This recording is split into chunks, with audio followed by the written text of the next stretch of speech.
Hello and welcome. My name is Sean Millerick, and this is Marlins After Dark. Because, of course, no team keeps you up late at night like the Miami Marlins. Tonight on the show, just a kind of belated, holy shit they did it reaction to the fact that Tim Anderson is a member of the Miami Marlins. They're getting into some thoughts on Tim Anderson signing with the Fish and what's going on in spring training right now. Short show, and we'll get right to it.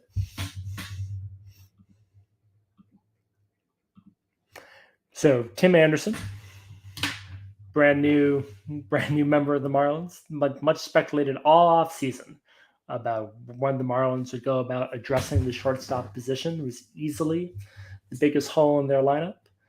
Saw people signing all last week, across the board. We had Ahmed Rosario just before, and that was really the moment where it seemed there were all the other options were off the table. But the Marlins get their man, Tim Anderson, joining the Marlins on a 1-year, $5 million contract. And it kind of just puts a whole different spin on the offseason. To that point, so all of a sudden, $5 million, Marlins really dropping the bag on the table. But to that point, as we all know, if you're watching these kind of pods, the Marlins had not spent a single dollar in MLB free agency going into the offseason, throughout the offseason, rather all below the fold, minor league trades, trying guys out, building up our softball team full of second basemen and middle infielders, hoping one of them might develop into a shortstop, but not really addressing it. Now, Tim Anderson was available for a reason. 60% ground ball rate last season. Easily one of the worst in the major leagues. Easily one of his worst seasons in the major leagues, since I believe going back to the 2018 season was the last time you had Anderson perform anywhere near as badly as he did. But he was injured for much of the season. Prior to being injured, I believe he was hitting 298. That point in time before injuring his knee and also having the horrible misfortune, as Jake Berger sure could attest to, that of playing for the Chicago White Sox and the dysfunction and just the vibes that were going on with that organization. And just kind of begs the question, are the Marlins smart now? Do we have to think of it in this way? Because the biggest hole in the Marlins roster was shortstop, the player they ended up signing in free agency without giving up a single one of their assets, what little assets they have left to trade, and a farm system that needs restocking. It's been the one thing we know about the Marlins expressed this offseason is that the farm system is in rough shape, right? But so no prospects traded, no big contract handed out. They got who was honestly the best available free agent shortstop on the market. Gone are the days of Trey Turner, Xavier Bogaerts, Carlos Correa. Had all big name after big name signing the last few off seasons. This year, much thinner market. There wasn't a big name that the Marlins waited out on. Anderson was the best shortstop. After him, you could pretty much argue was Rosario, who was off the market at that point. Urshela signed for also under $2 million, a couple of days later. But it was these kinds of names that were the big names of shortstop. And the Marlins got their guy, and they got their guy for really next to nothing, a 1-year deal, and the kind of 1-year deal that allows the Marlins to, do a lot of things. If this season goes the way that ownership says they want it to go, and Anderson's part of a roster that is competitive and fights to the end for a playoff spot again, maybe getting in and returning there, great, then money well spent. If the Marlins flounder and they ended up needing to trade prospects and sell off pieces, then the Marlins added a player they can flip at the deadline. Great, awesome, worth every penny, helps restock the farm system. 1-year deal at $5 million, Anderson's going to bet on himself, right? This is one of those contracts that forces the player to, step up, to try to put themselves in a position to get that next big contract. Anderson will as a 30-year-old, be 31, um, a couple months into the season, he probably we might have one more big deal in him if he could really turn it around and return to 2019 to 2022 form. And the Marlins don't have to pay for the safety net like they did with the Jorge Soler contract, where if they gave those opt-outs, the mini Bellinger deal, where it kind of blew up in the Marlins' face in 2022, but it worked out in 2023. They got an all-star player playing at an all-star level, and Soler went on to cash in elsewhere. The Marlins win there as well, not having to pay top dollar for an all-star player. Now, is that what Anderson still is? Maybe, maybe not. But they get to find out for minimal cost. As far as what his performance might look like, is he a go glove candidate out there at the position? No, not remotely, but certainly Joey Wendell is much better defensively, the man he's replacing. But offensively, Anderson, pretty much all projections have him basically splitting the difference between being as terrible and cooked looking as he was in 2022 and the above 300 overperforming elite hitter he was for the 4 seasons prior to that. I think most projection systems give you a range of, if you go to Fangraphs, of the top 7 projection systems they list there, everything gives you a list of about 268 to 280 is the range. 5 out of 7 having him as a 270 hitter. So even if he's just that, even if the days of being a 300 hitter are gone, if he hits 270, that would have made him the 3rd best hitter on the Marlins last season, at least with enough at bats to qualify as a major starter. So I mean, if he can do that, that's huge. His on base percentage comes out. Most systems have him in a 305 to 318 range. That's better than Jazz last season. That's better than DLC last season. And any of the catchers, and certainly the departed Wendell that he's replacing by a mile. So the two, that's a significant step up in the offense of a team that, as horrible as it was, did make the playoffs and did win more than they lose. A team that was greater, the whole was greater than the sum of its parts. Still, those parts matter in baseball, and Anderson could be a huge contribution to it, and it's just impossible not to just be really excited about that move. But going back to this idea of, are the Marlins smart now? So one thing that was part of the reason I waited to do this pod today, as opposed to immediately doing a reaction pod when it happened. Sticking to a schedule is one thing. It's a Tuesday show right now. Bunch of sick kids. That was another factor. But I also wanted a few days to wait to see if the other shoe would drop, because that's often been a thing, with Marlins trades, right? So, okay, you signed someone, and by Marlins standards, to a somewhat big money contract, and $5 million, that's not chump change for Bruce Sherman. Was someone going to be moved? Did this mean the end of Joey Wendell, which I think I spent about 24 hours really freaking out about on Twitter, honestly. Not Joey Wendell, sorry. It is the end of Joey Wendell. John Birdie. Does this mean the end of John Birdie, one of my favorite players on the team? Glue guy, leader in the clubhouse, big part of last season, one of your better hitters last season. And it appears, at least so far, that the answer is actually no, that they're not going to move on from him, that they are actually looking at maybe playing him a little more at third base, which I'm not crazy about over the course of 162 games. But it does mean that they're coming up with a way to put the best possible lineup onto the field. And Birdie, he does grade out better at defensively at third base than short, and keeps his bat in the lineup as often as possible.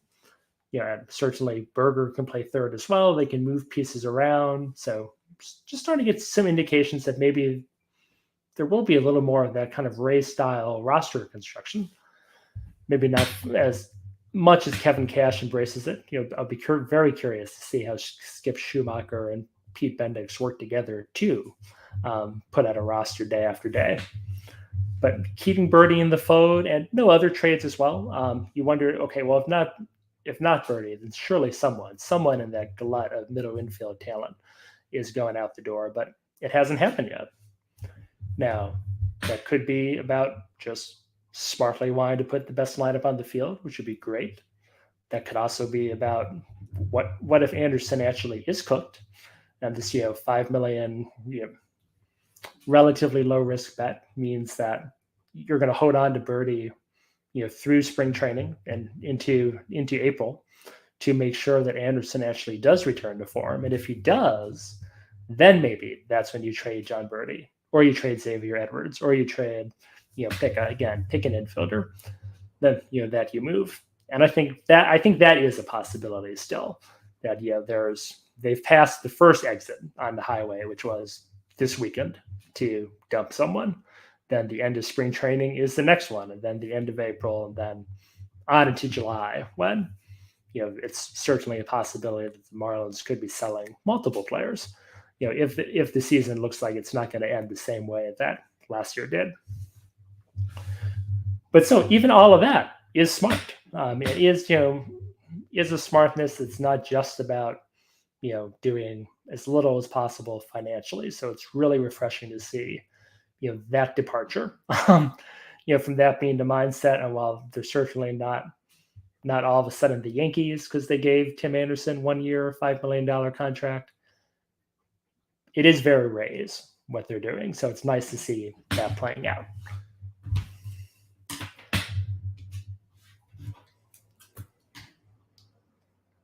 Okay, next up, and just a little more on the stats. I guess personally, my expectation, is not to see Tim Anderson return to being a 300 hitter. He's been very lucky in his career as a hitter. He's always been a very high BABIP guy, some ridiculously high BABIPs. 1 year, I think his BABIP was 399, or just right about there. These rates that aren't sustainable. I definitely agree that the double-digit power is gone. Him beating the projection systems on average, that I'm okay with. 280 to 290, I can see that happening. 10 home runs or more, that would really surprise me. If he becomes that consistent double-digit homer power threat again.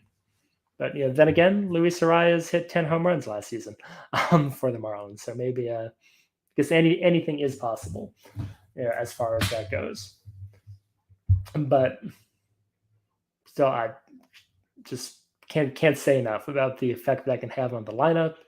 Now, if I had to guess, I've seen a lot of guesstimations on the lineup. I haven't thrown my hat in the ring on that yet, but I would say second seems right.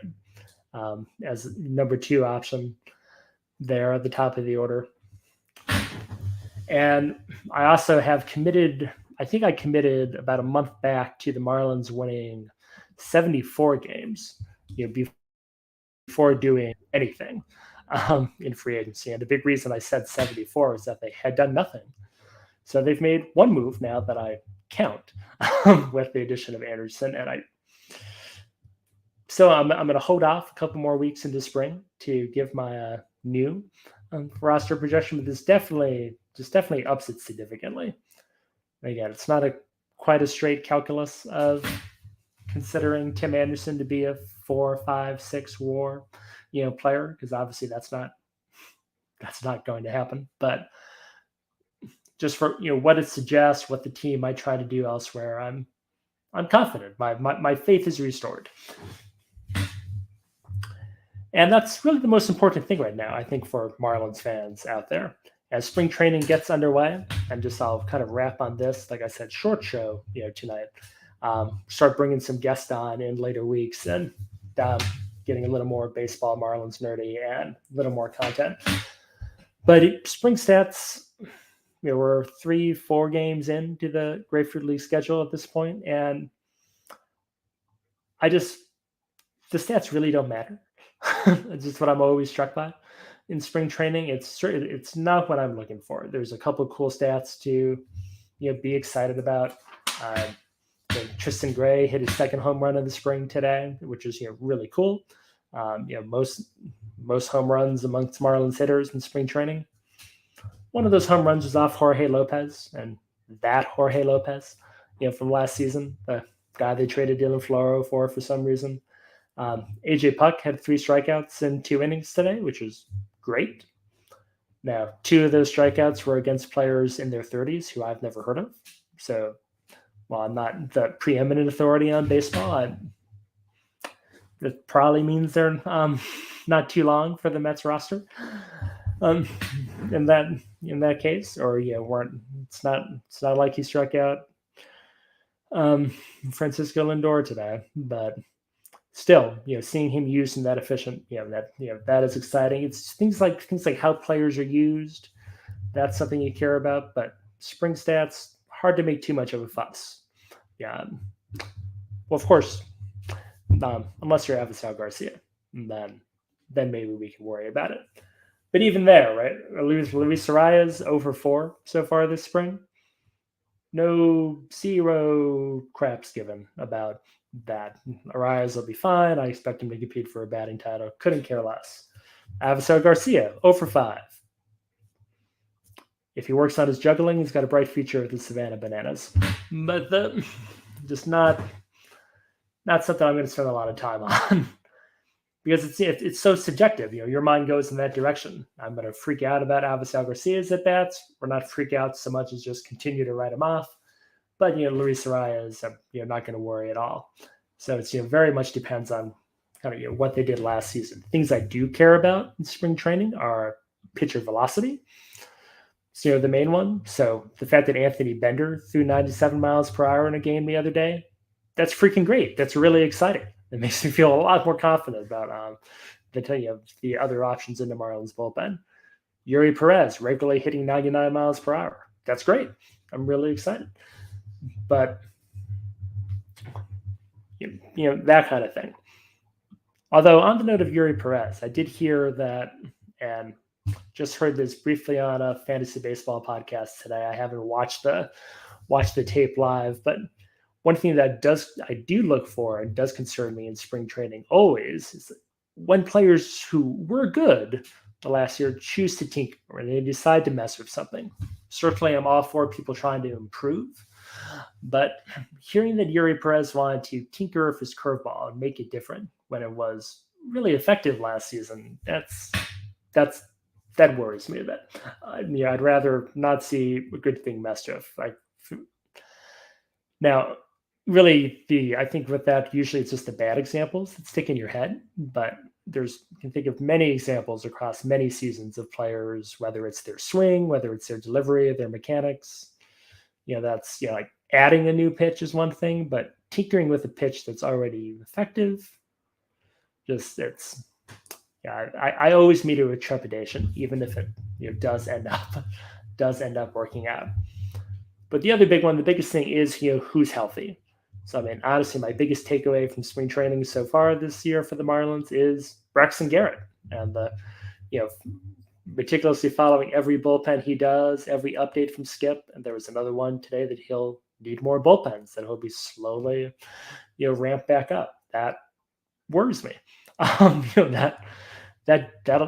the thing I care the most about in Marlins spring training so far. And whether it just means that they're not, and this could be a good thing, not trading a pitcher after that, I feel like that has to decrease the odds, of them doing so. And I just felt great about Brax being in the rotation. And, every day that, he's not starting games makes me a little more worried about the depth of that pitching rotation going into the regular season.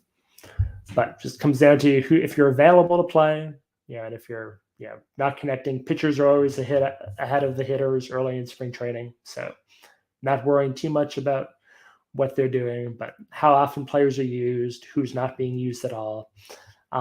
Sometimes with how the rotation lines up as we get a little deeper into spring training, but it's going to be a couple of weeks before I'm going to read too much into stats that are going on. But again, unless you're Avisal Garcia. But anyway, big story is, again, that Tim Anderson's a Marlin. The Fish have a starting shortstop. It's definitely, I hope that they spend a little more, as there are still plenty of Obviously the Marlins aren't going to sign Matt Chapman or Blake Snell, but there are plenty of free agents that are left on the market that are probably really starting to get antsy, much as Tim Anderson was, and looking for a place to land. I would love it if the Marlins signed a DH, added some further power to the lineup. Give Troy Johnson and Tristan Gray a little competition, for who could potentially be that DH for the Fish. And as the market continues to drag out, can't imagine prices falling too much more than they already have. But these players are going to need to sign, and it'd be cool to see them take advantage one more time. But it's not. It's hard not to feel good about where the roster is right now, or at least much better than I did a week ago. Anyway, that's it for tonight, and we'll catch you next time on Marlins After Dark.